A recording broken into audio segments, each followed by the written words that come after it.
Brendan Smielowski, AFP, Getty Images. U.S. President Donald Trump and Russian President Vladimir Putin at the Presidential Palace, Helsinki Summit, Finland, July 16, 2018. In March 1986, Yuri Dubinin arrived in New York to assume his post as the Soviet ambassador to the United Nations.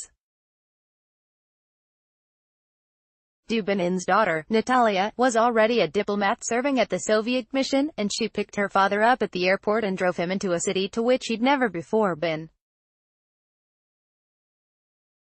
He wouldn't stay long. Within weeks of his arrival, Dubinin was reposted as Soviet ambassador to the United States and relocated to Washington, D.C. Their first stop, Natalia told the newspaper Komsomolskaya Pravda, was a Tetris-like black skyscraper on Fifth Avenue. Professing himself impressed by what he saw in this monument to American capitalism, the graying apparatchik asked to meet its owner. So the Dubinins traveled to the top floor and were introduced to Donald Trump. It was a mutually delightful encounter. "The first thing I saw in the city is your tower," the ambassador exclaimed to the developer. "It must have been an exceptionally cloudy day on the Grand Central Parkway." Trump melted at once, Natalia recalled. "He is an emotional person, somewhat impulsive. He needs recognition. And, of course, when he gets it he likes it. My father's visit worked on him like honey to a bee." A year later, in 1987, Trump would visit Moscow for the first time. As his ghostwriter, Tony Schwartz, wrote in The Art of the Deal, which, in fact, elides this encounter and places Trump's first meeting with Dubinin at a lunch 6 months later, that Trump talked about building a large luxury hotel across the street from the Kremlin, in partnership with the Soviet government. A few moments of preying upon Trump's vanity had gotten him to Moscow. Preying upon his greed would do the rest. By this point, Trump was well known to Soviet intelligence. For a decade already, the Czech secret police, the STB, had maintained a file on him, following his marriage to Czechoslovakian native Ivana Zelniklova in 1977, and like other Warsaw Pact intelligence services, the STB was wholly subordinate to the KGB. And as the British journalist Luke Harding has observed, while Dubinin had no discernible ties to the Lubyanka, the FSB's Moscow headquarters, formerly the KGB's, that doesn't necessarily mean that Natalia, who was serving on the Soviet delegation to the United Nations when her father arrived in New York, was purely a diplomat. In the Soviet era, as with Russia's delegation today, the UN mission was rife with spies for both the KGB and GRU, Soviet military intelligence, many of them residing in the same building in the Riverdale neighborhood of the Bronx. Dubinin's other daughter, Irina, later confirmed that her father's express purpose was to make contact with America's business elite. That year was a propitious time to do so. Mikhail Gorbachev's perestroika reform program was just a year old, the first experiment with the market economy introduced by a law that authorized citizens to engage in individual labor activity, in other words, to become startup entrepreneurs. True, this measure only regularized parts of a black market economy that had operated for years in Soviet society, benefiting the nomenclatura and security services especially. But that change was swiftly followed, in 1987, by another, small-seeming but significant blow to Marxism-Leninism, the transfer of Soviet cooperatives into private hands. Trump came to Moscow just as capitalism did.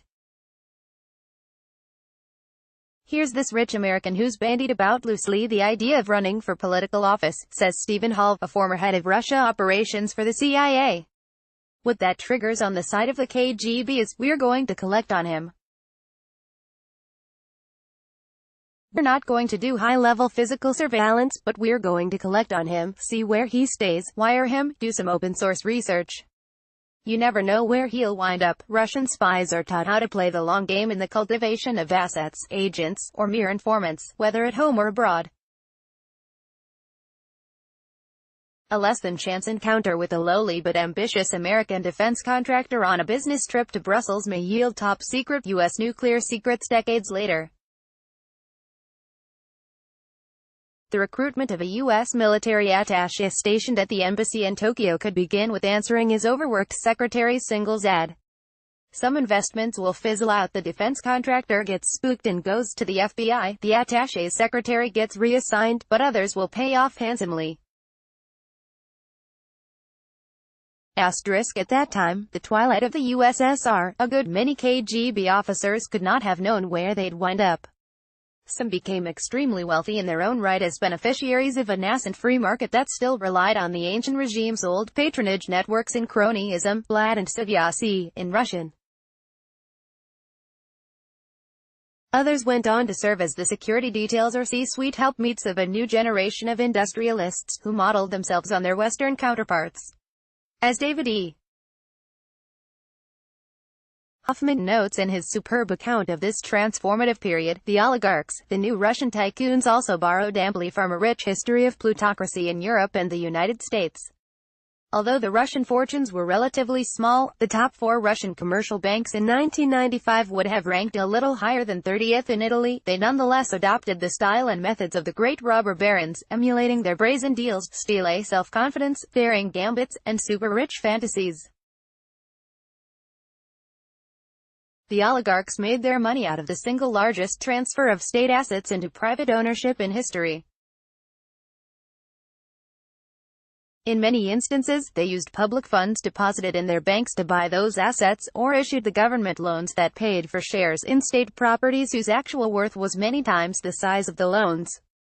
It was corporate welfare at the very advent of private corporations in Russia, and on a grand scale, getting a city government, for example, to finance the construction of a hotel by agreeing to a 40-year tax abatement worth hundreds of millions of dollars. Maxim Blokhin, TASS via Getty Image. Donald Trump and his then-wife Ivana Trump at the Hermitage Museum, St. Petersburg, former USSR, 1987. Click to enlarge. These were cynical manipulators of men, markets, and government, akin, in Hoffman's view, to the early 20th century American capitalists rendered by Theodore Dreiser in The Financier and An American Tragedy. Unlike Dreiser's fat cats, though, their scores were settled with car bombs and compromat, which took the form of fake news, as often as it did the exposure of actual secrets. In one inspired example, Boris Berezovsky's Ord accused Moscow's Tammany-like mayor Yuri Lushkov of having links with the AUM Shinrikyo, the Japanese doomsday cult that unleashed sarin gas in the Tokyo subway system, as well as with the Church of Scientology. No disinformation was too outlandish if it damaged an enemy. Those who survived the wild early period of Russian capitalism then came to thrive as the state regained a degree of control with the transition of presidential power from Boris Yeltsin, a heart attack-prone alcoholic, to a German-speaking KGB case officer named Vladimir Putin. Corruption became systematized and the unruly boyars became vassals. The new generation of oligarchs also went international, buying up European soccer clubs, entertaining on Mediterranean mega-yachts, and trading their empire's shares on the London Stock Exchange. Scores came to be settled with PR firms and level lawyers, rather than private armies. And Putin presided over all. It has been said that Roman Abramovich, the oligarch owner of Chelsea Football Club, only consented to getting a divorce from the second wife he cheated on in public under pressure from the Russian president, who saw such philandering as a stain on family values. Putin runs the country based on trying to keep the rich people rich and compromised so that if they step out of line, he can crush them, says John Cipher, a former CIA officer who served in Moscow. The trick of this system is that the rich needn't even be told that they've been compromised, and that embarrassing details of their lives are kept in dossiers in the Lubyanka. The oligarchs simply assume that to be the case and act accordingly. The members of the Russian business elite are manipulated but uncontrolled assets whose outsized personalities and public profiles are best managed with a hands-off approach from the state. Look at Yevgeny Prigozhin, Cipher adds, referring to an oligarch sanctioned by the U.S. Treasury Department and indicted by the Justice Department for his sponsorship of the Internet Research Agency, a factory of online disinformation run out of St. Petersburg that fraudulently used social media, committing identity theft and financial crimes against Americans in the process, to help Trump and hurt Hillary Clinton in the run-up to the 2016 election. He's a restaurateur but can't just be a billionaire and keep going. When the state comes to him and says, "We need you to run these troll farms or mercenaries in Syria," he's not being ordered to do it, but at the same time, he can't say no. Prigozhin also finances the Wagner Group, a paramilitary unit that has fought, with plausible deniability, on the Russian Defense Ministry's behalf in both Ukraine and Syria. It is in this light that questions uppermost since the peculiar spectacle of the Helsinki summit. What do the Russians have on Donald Trump, or is Donald Trump an agent of Moscow, are better examined. An American oligarch is the best way to define how the Russian establishment and security organs view Trump, according to Stephen Hall. Since Helsinki, this has been firmed up in my mind. I'd be very surprised if Trump was a standard intelligence recruit, the type of guy who'd meet his handler under a bridge in Vienna and who'd be paid for influence. There's almost a commercial aspect to how the Russians deal with him rather than an acid-running one. It's a trusted relationship with someone they can nudge without having to instruct or order. Bern Gerber, a 39-year veteran of the CIA and mentor to both Hall and Cipher, agrees with this assessment. The notion of Trump in certain precincts of the media as a Manchurian candidate, a Russian asset owned and run by the Kremlin, is ridiculous, he argues. Trump is basically a man with low self-esteem, which he has worked against by being a bully and a narcissist. His actions scream, "Take me, I'm yours if you'll admire and compliment me." The Russians would never want to recruit him, just continuously have access to him and be able to influence him. Gerber compares Trump to Harry Hopkins, an architect of the New Deal whom the Soviets cajoled because of his closeness to Roosevelt, rather than to Alger Hiss, whom the KGB actively recruited as a spy within the U.S. government. If you've got someone like Trump, an agent of influence, he asks, why would you then try to make him more than what he is? It would be irresponsible from an intelligence point of view. But how then to explain the Trump's administration's decidedly anti-Kremlin actions, such as the expulsion of some 60 Russian diplomats from the United States, the additional sanctions on Russia's military-industrial complex and some oligarchs, and the Pentagon's dispatching of Javelin anti-tank missiles to Ukraine? Hall believes that Moscow might have decided to take it all on the chin for the sake of preserving its special relationship with the president, seeing these policies as the collective yield of dutiful bureaucrats and national security advisors and congressmen prevailing upon a reluctant president to get tough. Trump can easily apologize in private to the Russians, he argues. My guys told me we had to do this, and I can imagine the Russians responding, "We get it. We don't love it, but we get it." After Helsinki, a former Russian official told me that the Kremlin was actually worried now. They were expecting a statesman-like and uneventful summit with platitudes but little by way of substantive agreements.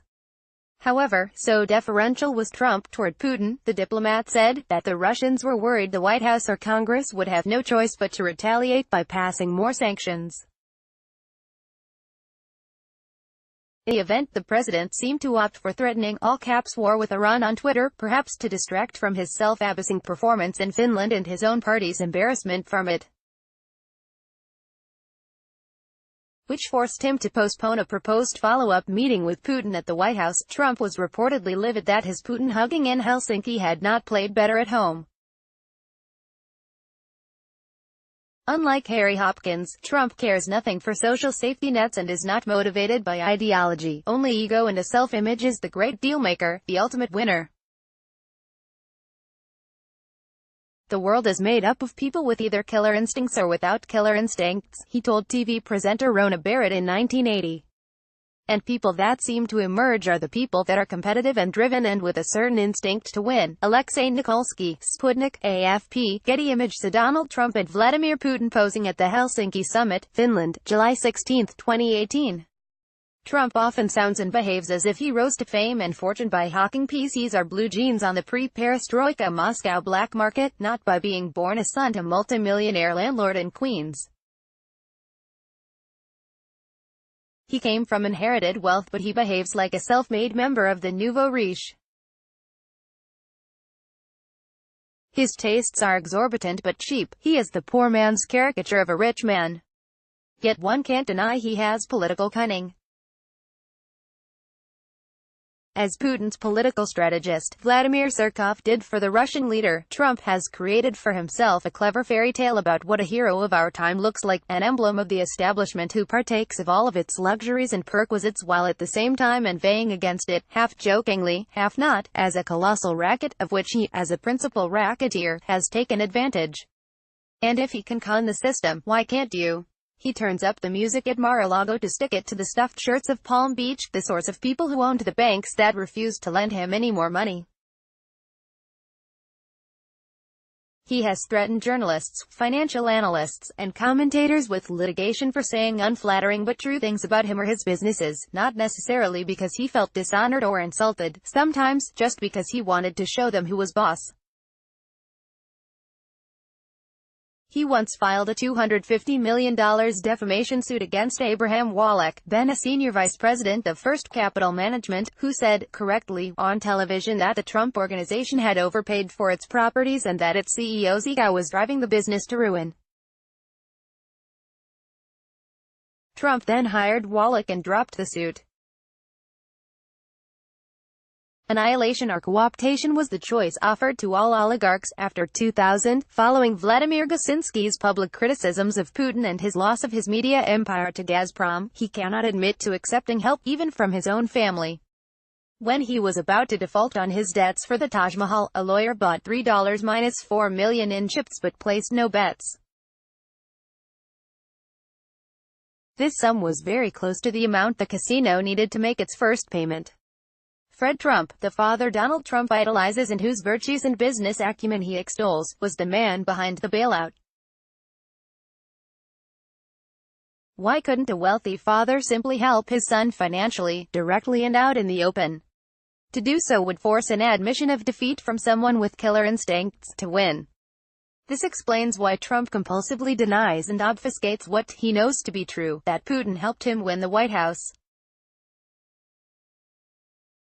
His fear, according to one of his closest aides who spoke on the condition of anonymity, noted The New York Times on July 18, is that any admission of even an unsuccessful Russian attempt to influence the 2016 vote raises questions about the legitimacy of his presidency. As Dubinin understood early on, Trump can brook no diminishment of his singular ability to achieve and accumulate.